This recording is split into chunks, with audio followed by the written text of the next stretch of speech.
घरगुती स्वयंपाकाचा गॅस आणि व्यावसायिक गॅस महागला। घरगुती स्वयंपाकाच्या गॅसमध्ये 60 रुपयांची आणि व्यावसायिक गॅसच्या दरात 114 रुपयांची वाढ।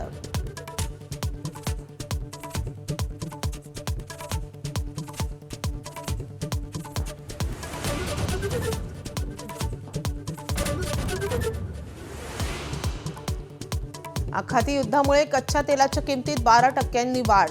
बॅरेलची किंमत $100वर पोहोचली। जागतिक तेल पुरवठा विस्कळीत।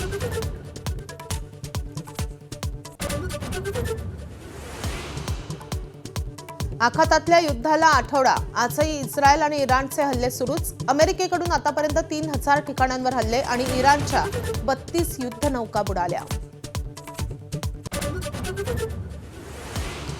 इराणवर आज सर्वात मोठा बॉम्ब वर्षाव करू, अमेरिकेचे अर्थमंत्री स्कॉट बेसेंट यांचा इशारा। इराणची क्षेपणास्त्र आणि कारखाने नष्ट करणार। ट्रम्प यांचाही बिनशर्त शरण येण्याचा इशारा।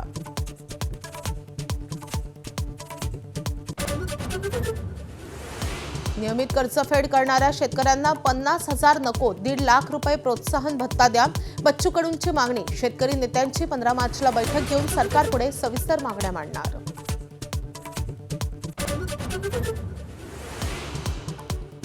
लोकसभा अध्यक्ष ओम बिर्ला यांच्या विरुद्धच्या अविश्वास ठरावावर सोमवारी होणार मतदान।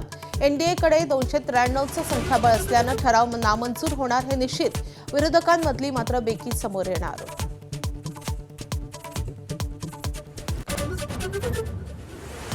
शंकराचार्य अविमुक्तेश्वरानंद यांची आजपासून गोप्रतिष्ठा धर्मयुद्ध यात्रा।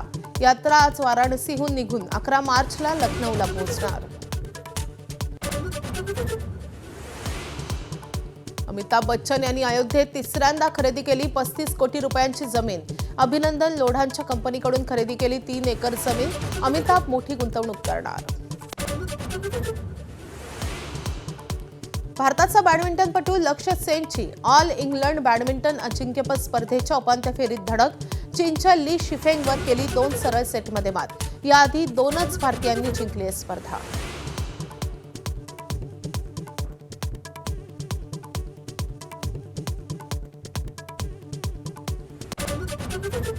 अभिनेत्री जान्हवी कपूरचं अनोखं बर्थडे सेलिब्रेशन। अनवाणी पायानं 3500 पायऱ्या चढून घेतलं तिरुपतीच्या बालाजीचं दर्शन।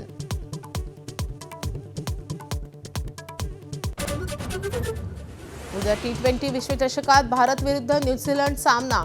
टीम इंडियानं अहमदाबादेतलं हॉटेल बदललं। अहमदाबादेत 2023ला ऑस्ट्रेलिया विरुद्धच्या फायनलमध्ये भारताचा पराभव झालाय।